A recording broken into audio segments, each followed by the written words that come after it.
In the unfathomable scale of the cosmos, where galaxies number in the trillions, there exists a hidden architecture Rome, not built of stars or gas, but of gravity and shadow. This is the cosmic web, a vast, interconnected structure that stretches across the known universe, binding galaxies together in strands of dark matter and luminous gas. At its intersections lie the Titans, galactic superclusters, the largest known structures in the cosmos, each containing tens of thousands of galaxies. But even these giants are not isolated.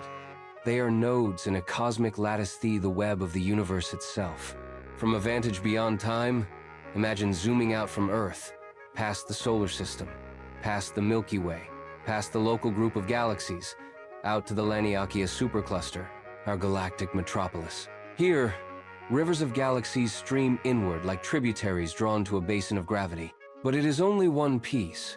Laniakea is tethered to other superclusters by invisible filament tendrils of dark matter stretching across hundreds of millions of light years. Along these strands, galaxies align like glowing beads. They are not randomly scattered, but drawn along these filaments by the gravitational pull of mass we cannot see. This is the universe's skeleton. Between the filaments lie voids, enormous expanses of space, some hundreds of millions of light years across, containing few or no galaxies at all. These are the great empty rooms of the universe. They do not echo, for there is no air, but in their vast silence they carry the absence of light. They are the backdrop to everything. Matter, it seems, prefers the edges, the walls and highways of the cosmic web, leaving the voids nearly untouched since the dawn of time. If you stood in the center of one, galaxies would be faint and few, scattered like whispers on the horizon. But in the filaments, the story is very different. Gas flows along these strands, funneled by the gravitational pull of dark matter.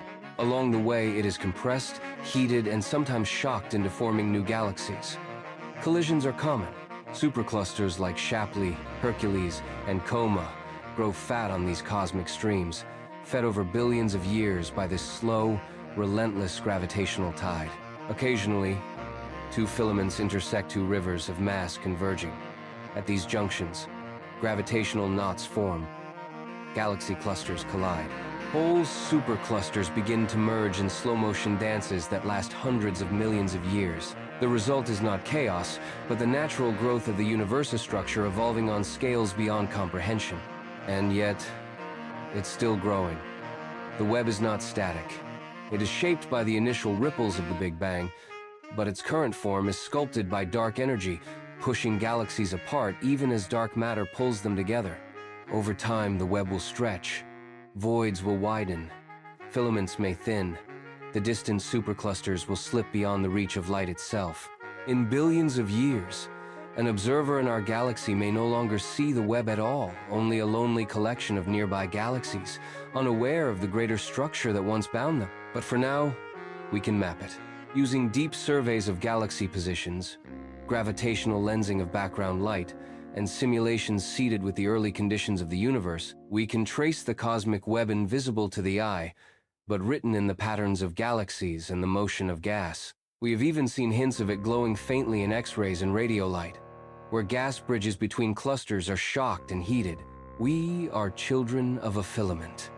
Our galaxy resides in a stranda glowing tendril of the Laniakea supercluster. We orbit not just a star, not just a black hole at the galaxy's heart, but a gravity that reaches beyond sight, into the architecture of existence itself. The galactic supercluster's web is not merely a structure. It is the blueprint of the universe, a silent scaffold on which light gathers, matter flows, and galaxies evolve. And in that vast, invisible weave, we are one glowing node among billions.